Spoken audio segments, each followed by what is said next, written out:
Man, this is messed up.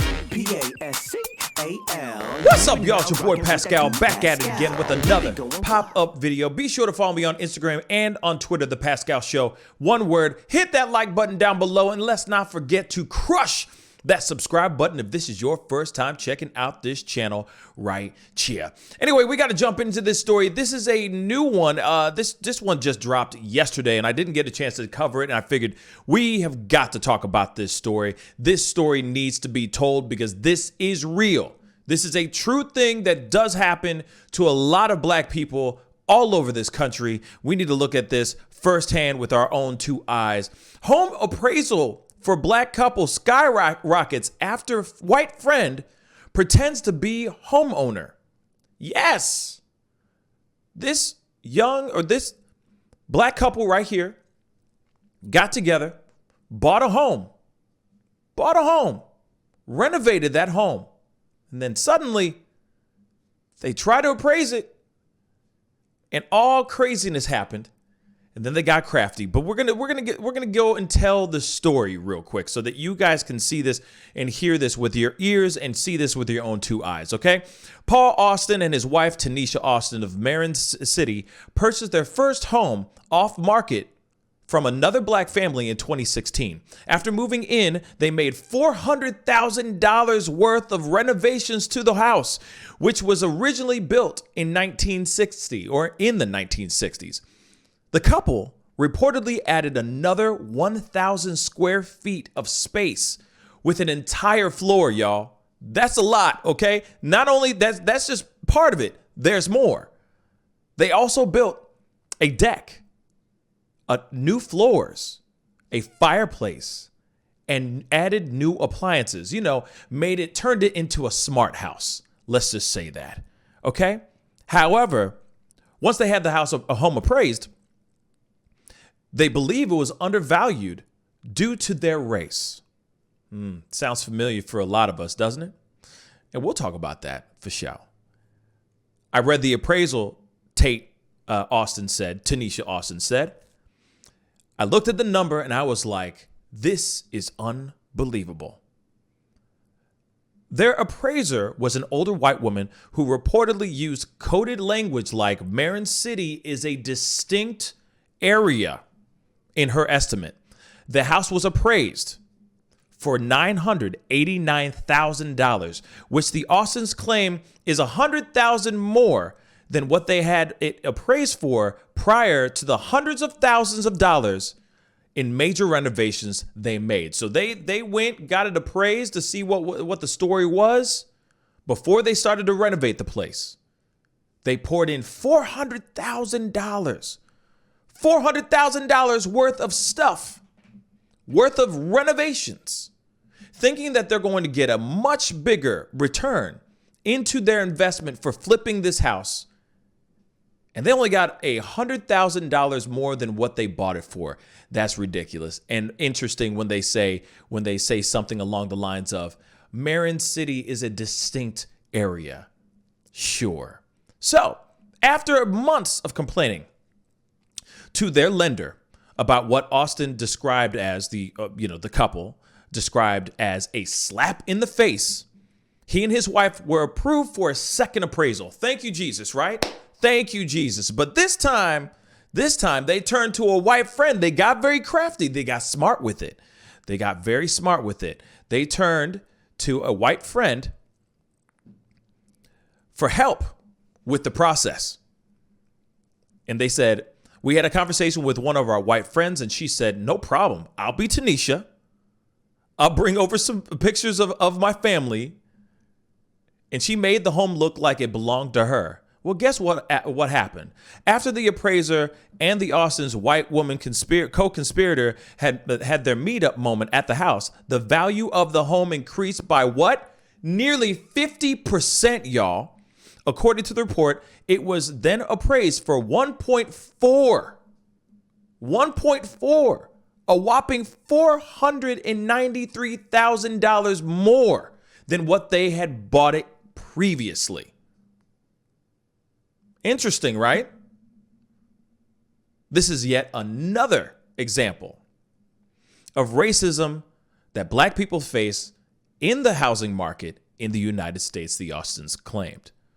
There are implications to our ability to create generational wealth or passing things on if our houses appraise for 50% less than their value, said the Austin family. And, it's very interesting, as they say here, that this Jessica Lautz, National Association of Realtors, and she is the vice president of demographics and behavioral insights. She is saying that we know discrimination is in nearly every aspect of home buying, in the home buying process, and we need to be addressing it as an industry. And that's the reason why I'm bringing it up right now as we speak, because this is something that's very real. You can go beyond something as simple as complex as being a homeowner. You could just try to rent something and they try to throw you a curveball. Trust and believe. Just because of the color of your skin. What is really crazy to me is that we have something like this where it is a black family. It is, I'm sure, a growing community. Probably not, I'm assuming not in a bad area. They're renovating the home. They're flipping the house so that they can make profit off that house and, of course, make it better. And they did exactly that. The home is ridiculous. They added 1,000 square feet, a whole other level, brand new floors. They turned the house into a smart house. I mean, when you start putting modern appliances, I just have to assume, yeah, they're turning the house into a smart home. There's things in here that they did so that they could profit off that house. But this appraiser, this other elderly white woman who went and saw that it was a black couple trying to flip this home, instantly said, and I'll say it again, that it is in Marin City and it's in a distinct area using code words. There's been other appraisers and other real estate agents, etc., that have used certain code words so that they know what kind of place they're walking into. She ain't the first one, and she most definitely won't be the last. But hopefully, by telling these kind of stories, hopefully, we'll start to nip these people in the bud, these situations in the bud, real talk. Now, the funny thing is this is what's so frustrating about this situation, too. They had to hide behind their white friend in order to get the number that they rightfully deserved. It's not like they took the house, wrecked it, kicked holes in the walls, turned it into some trap house or something like that, which is probably what this older white woman, the white appraiser, was assuming. They didn't turn it into a trap house or anything. They turned it into something which was beautiful, transcended the architecture of that home, the structure of that home. They added more and made it look better. But this woman, this appraiser, had to go out of her way to try to slim them out of what they rightfully deserve. And I'm really angry that, like I said, it's very frustrating when you have somebody going in there and they have to go through and do certain things just so that they can have something sold, just so that they can have an opportunity to make a profit. There's another story that I noticed that I saw a while back that I was just like, I need to bring this back up again because it really did aggravate me. And it goes a little something like this. Outside, this is a beautiful home here in Ortega. 4 bedrooms, 4 baths, sitting on almost a half acre of space. But the family says that they were judged harshly for the contents on the inside. Abena Horton has lived with her family at this home for 3 years. She and her husband wanted to get the house appraised. The appraiser gave the home a value of $330,000, significantly lower than neighboring houses. So Horton conducted an experiment. She says she took down all family pictures with black relatives and pictures of African-American greats. She even took her Toni Morrison books off of her bookshelf.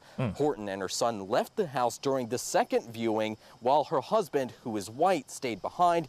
The second appraisal from a different company, $135,000 higher, 40% more than the previous appraised value. Just really quick, I want to make sure that that's being heard. That what happened again? Son left the house during the second view. Her Toni Morrison books off of her bookshelf. Yep. Horton and her son left the house during the second viewing. The family had to leave. Here it is. The family had to leave. The mother and the son had to leave the house and leave the husband there because the husband is white. Had to leave the husband there so that they could get the proper appraisal of their home. While her husband, who is white, stayed behind.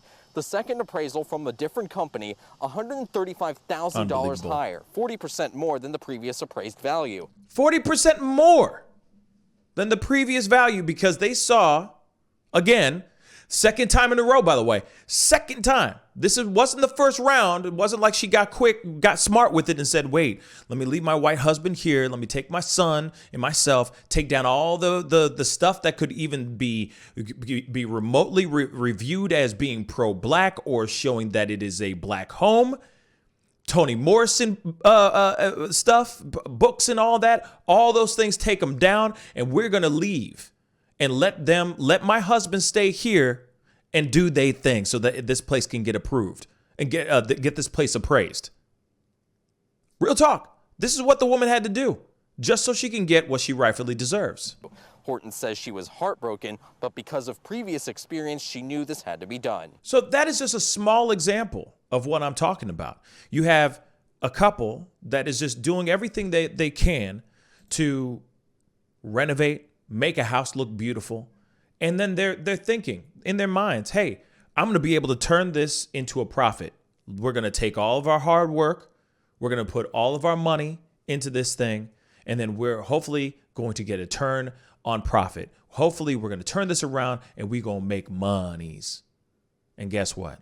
There are people out there that are appraising things and trying to say, nope, can't use it. Nope. We're only going to give you a certain amount. We're not going to give you what you deserve. See, this is the thing.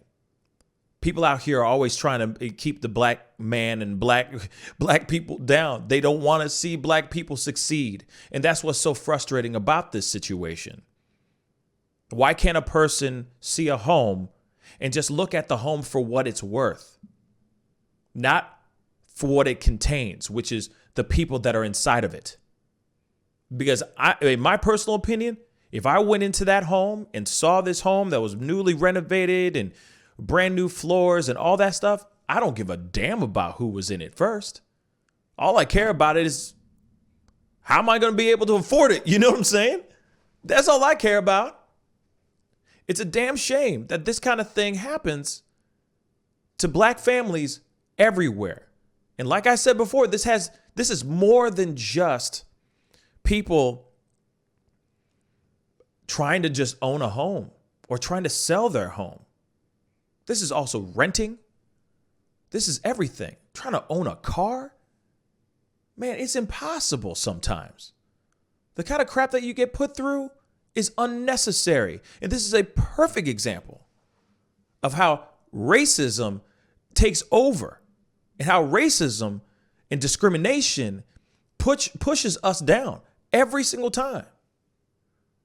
I'm waiting for the next headline. Real talk, I am waiting for the next headline saying or reading that that particular appraiser that gave them their first appraisal is fired because of racial discrimination. That's the story I want to hear. But I'm very happy that they were able to get smart, think ahead, think again, fight with their lender to get another appraisal and get what they rightfully deserve. But it's still a damn shame that they had to hide behind a white person just so that they can get what they rightfully deserve. I can't wait, or I hope that we come to a day or come to a point where we don't have to have that anymore, that we don't have to hear these kind of stories anymore. Real talk. Anyway, that's the video. Comment down below. Let me know what you think. Would love to hear your thoughts on this story. It's a story that needs to be heard, period. And I just can't wait. Like I said, I can't wait for these kind of stories to be just a thing of the past, so that we can remember how it was, so we can appreciate the present. But right now, this is still a thing. This needs to be remedied with the quickness. Anyway, that's the video. Hit that like button. Crush that subscribe button. It'd be great to have you a part of the Pascal Show family. Anyways, time to get going. Be good to yourself. Be good to one another. And I'll see you guys in the next video. This is the Pascal Show. Bye. Pascal. You are now rocking with that dude Pascal. We be going wild.